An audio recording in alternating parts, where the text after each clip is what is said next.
They are religious, because the whole story is about who made them. Yeah. God made them. What they discovered was never explained in the first movie.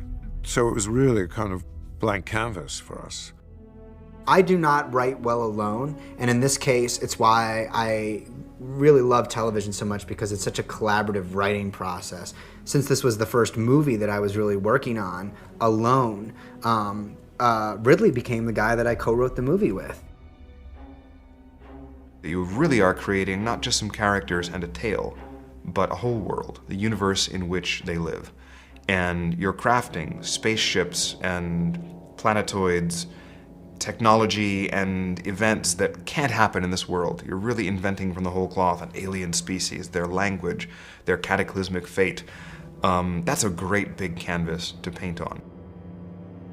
We had intense story sessions over the course of probably 4 or 5 weeks, at least 3 hours or 4 hours at a time, 3 days a week, before I went off and generated my draft, which I wrote very quickly because by then I had such a clear understanding going scene by scene. And of course, I can't really think off the top of my head of a more brilliant visual director working in the medium right now, especially for this kind of a movie. And so I would just sit and listen to how Ridley described how he saw the scenes visually. And then I just kind of had to figure out what the characters were saying to each other or how to get into those moments.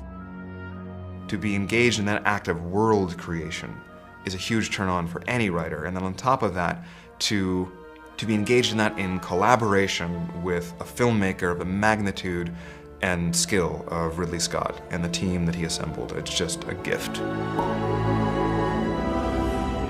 Sure. Hey, how you doing?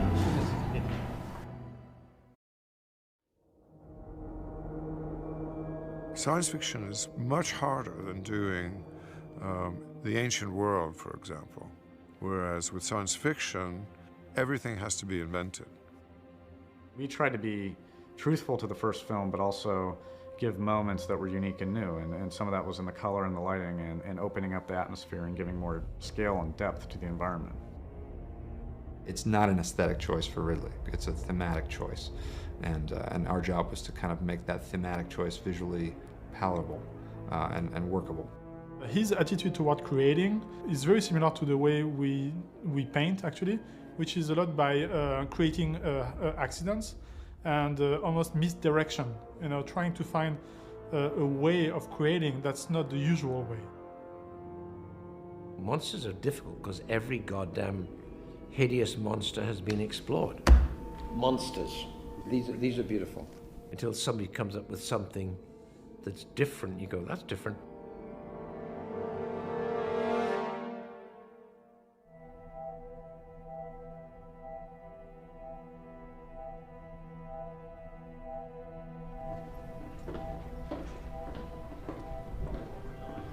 It was like a think tank room that we were all set up in a building adjacent to Ridley's offices so that he can come and participate. Everybody had their voice heard in that room. I mean, you could cantilever it from here. You could just give it a structural post and it just cantilevers the other way as well. And then the part that you need to hit the ground is actually... The walls were lined with artwork.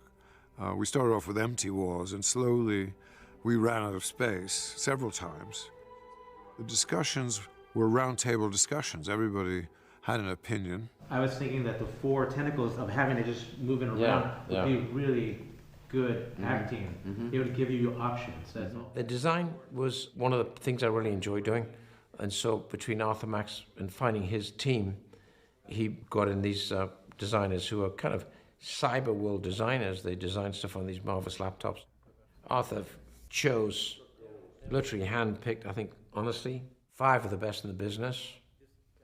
Absolutely superlative capabilities. And because I can draw, and also there's many reference photographs that Arthur and I always work with a lot of reference photographs, saying like this, like that, but not like that, physically like this, but not like that. And then, so you're suddenly getting absolute points of reference, saying, do me a sketch of this. I don't want it like that because I've done that before. So how do you get off on something which looks slightly different? It's really hard. That's a great little sketch. Yeah. Thank God for art school. Yeah. We would have meetings, and then John Spates would come in and work with Arthur and us, and Ridley too. It was interesting where I've never had an experience where a director would sit next to me and literally draw, and I would draw and he would draw, and then he'd say, "What do you think of this?" And then we'd flesh it out more, and then show it to him, and he'd draw back over it. Very few people are true artists in this industry, and he is one of them. He could design the whole movie himself if he had the time. We felt that there was a lot of pressure on us, and it wasn't given by anybody aside from us. But we really wanted visually to tie in those two universes, okay, which are part of this one universe. And the difficulty was exactly that, is that on the first one, you're into like a trucker type of environment that's very raw and very bulky and things like that. And we had to tie it in with that universe that's much more sharp and very designedly detailed. And it was very tricky for us to do so without feeling like we were going to disappoint fans. I mean, we are fans of Alien, and we don't want to disappoint. It's got out of control with the buildup of liquid and calcium over 1,000 years. Yeah. Although it was supposed to be a highly secretive room with warning signs on the door and do not enter unless authorized, people came and went very freely. And ideas changed as people came and went and encountered the latest thinking, and there was an open forum for discussion. That was, I think, very healthy and fertile.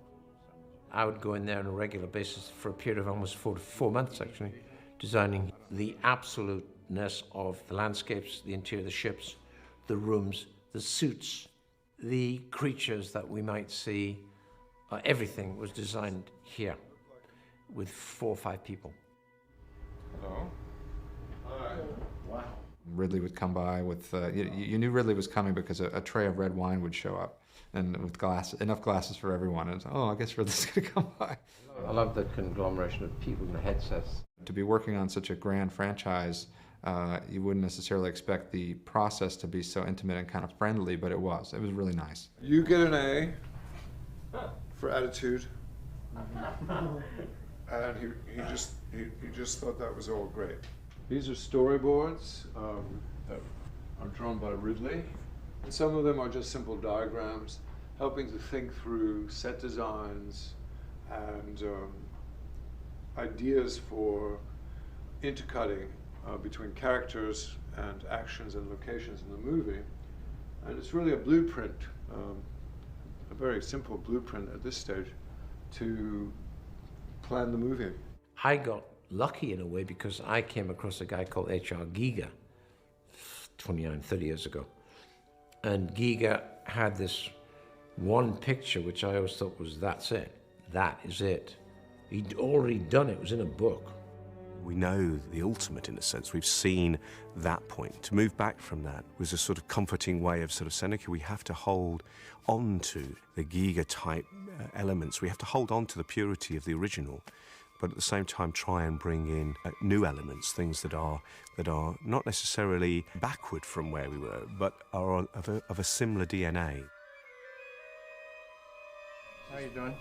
Sisters Laura and Rochelle. Right? We met with Giger personally. He came over and we did a presentation of all our designs and hoped he would react positively, because we wanted him to be impressed with what we had done.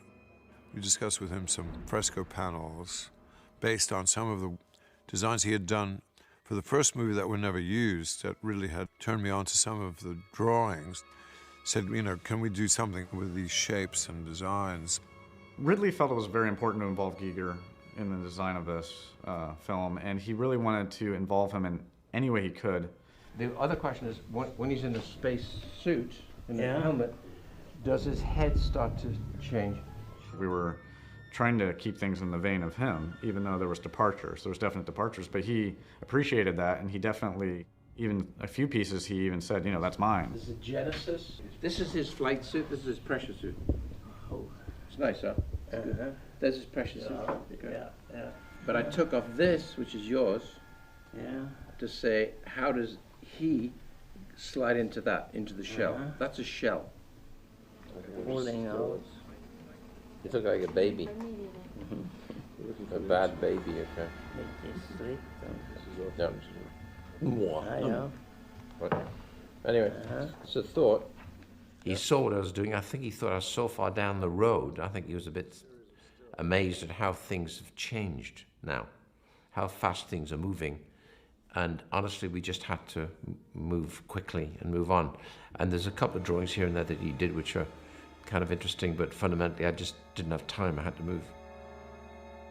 But I hope he likes the film, because it's still based on his original origins of him are in this film, which is the guy in the chair. And who's the space jockey? That will always be H.R. Giger.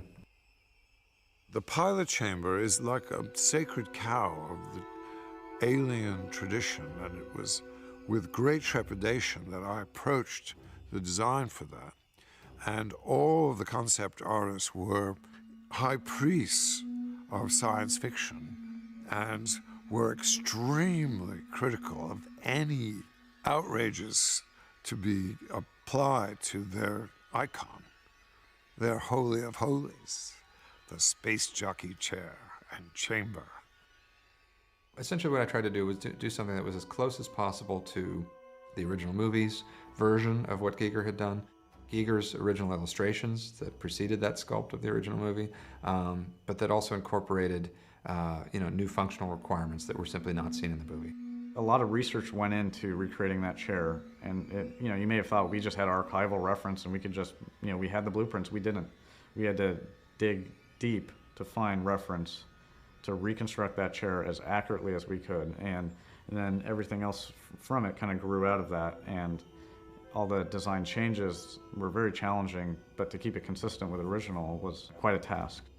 In our movie, the thing has to articulate vertically and come out of the floor as this giant vertical thing that tips down, introduces a whole different set of concerns for the layout of the various parts. Giger had put in some gear-toothed kind of arcing elements and some feeling of articulation to the three sets of rods that support the cannon on the end that were definitely the starting off point for allowing that kind of an action.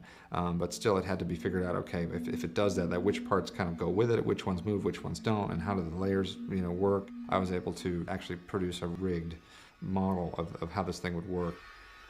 We shifted the emphasis of the biological forms that Giger tended to play up. We played those down, and we went more toward the mechanical forms. Sometimes we would definitely clash with the production designer, where he would see, for example, for the whole engineer architecture in those basements, he would see something that's very monolithic and very, very simple. And Ben, Steve, and I will go much more towards the Gigerish approach, which is much more organic and much more, I would say, shocking and almost, very weird, You see this in the design in many ways, where it is a mixture of that, of very monolithic architecture, giant monolithic, and Gigerish world. But in a way, I think it created for a very interesting look. In the chamber room, there was these pods. We did a ton of versions, me and David, and I ended up kind of taking it over and just really fleshing out the details for it. And really wasn't sure. He wanted to orient it, head to toe. Where were the engineers sleeping? How were they facing? Why were they in here? And we ended up, he said, you know what, we can just put this in front of the telescoping, pilot chair. And it'd be a great story moment where you're in this room and you see these sleeping pods, but you don't know the purpose of it. In Ridley's mind, it could be a different spaceship. Maybe it is, maybe it isn't. Maybe he's just changing it. He doesn't need to explain why he's doing it. It's for the story. It was a skeleton in a chair. And I said, well, no, it wasn't. It was a suit. I said, you think of spacesuits in a very conventional fashion. If I'm telling you it wasn't a skeleton, but in fact it was not an eco-skeleton, it's an organic suit. That's what it is. I'm going to show you how it opens and what's inside. Because what's inside is a humanoid. My first reaction was to be horrified. I was thinking, he's taking such a cool thing, and what he's doing with it, this can't work. And I think that's what he does best. He takes something that you think and he just turns it upside down. It's probably one of the most iconic figures in sci-fi history. When Ridley was first talking about the idea of having this human figure representing the space jockey character, we all pretty much hated it.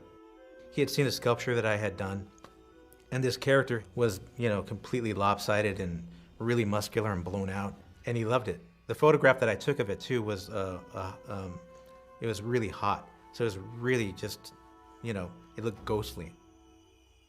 It was interesting, but we didn't think it was really appropriate. But then, you know, as the storyline progressed and Ridley was really, you know, he was very confident about this. He was not going to, no one was going to change his mind.